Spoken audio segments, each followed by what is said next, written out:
I'm joined by Sam. Your surname? Reiseger. You're a dentist. I am a dentist, yeah. You had a big night last I night. did. I didn't know that these union parties were just such a great time. I didn't really even know what being part of a union meant. Until yesterday, I still didn't know what it really meant. I was just trying to advocate for myself, but also like the patients. Yeah. So when you said yesterday you learnt what a union was really for you, could you explain what it is for anyone that doesn't know? And I'm still quite ignorant with that stuff.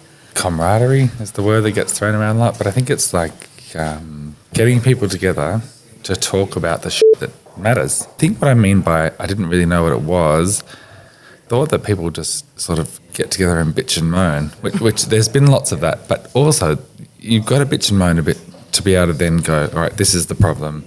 Thomas Mayo spoke to us yesterday. I mean, I was just crying the whole time. He's an Indigenous leader, but also the author of The Voice to Parliament. I'm not Indigenous, but I have some very close Indigenous friends who I consider family. I hadn't thought about it. I'd sort of blocked what happened with the no vote. And then listening to Thomas Mayo talk yesterday, I don't know what came over me, but I just started crying. I was like, because I feel ashamed. And it's his first speech since Yeah. the referendum. And he shared that with us. Yeah. I asked him, so why did you come and talk to us? And he said, well, because from the get-go, HACSU had his back to do the first speech, which he really came from the heart there. I mean, I lost it. Yeah. I don't know about anyone else, but I felt a lot of shame too. I mean, I'm embarrassed. Yeah. I'm literally embarrassed. We had to have a mutual friend and we randomly had dinner one night and you were there, and I remember talking to you. I haven't seen you then since, but talking to you, and you were so passionate about everyone being provided with dental care. Where are things being let down? I think the barrier is people are terrified.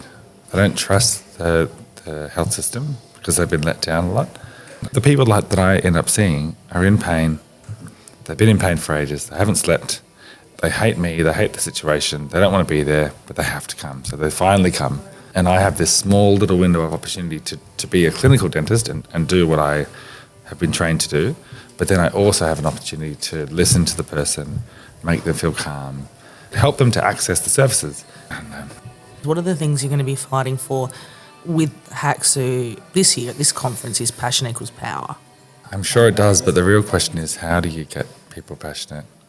Dentists are hugely underrepresented. I mean, I joined the union as soon as I started working there, but the question that came up lots when we did this workshop yesterday was about funding and money. Of course that's important, but I think in my particular situation, we're getting paid quite well. The conditions and the circumstances are not good because the community that we're serving has already been underserved. How do I, as a clinician, change that narrative? And I think I know how. I just keep doing what I'm doing, but by giving a shit and listening to the person. But also that burns me out. If I give 150% to 10 patients a day, then I'm f***ed at the end of the day. Nothing left. Yeah, and I don't. I really feel like I've reached the burnout point. But I also don't want to become a jaded prick. But being at something like this reminds you that you're together. And so that's what it means to me. That's why yesterday was so important to me. And listening to Thomas Mayo and listening to people express how unity and togetherness helps is a nice thing. It's a nice way to end it. Thanks, Sam.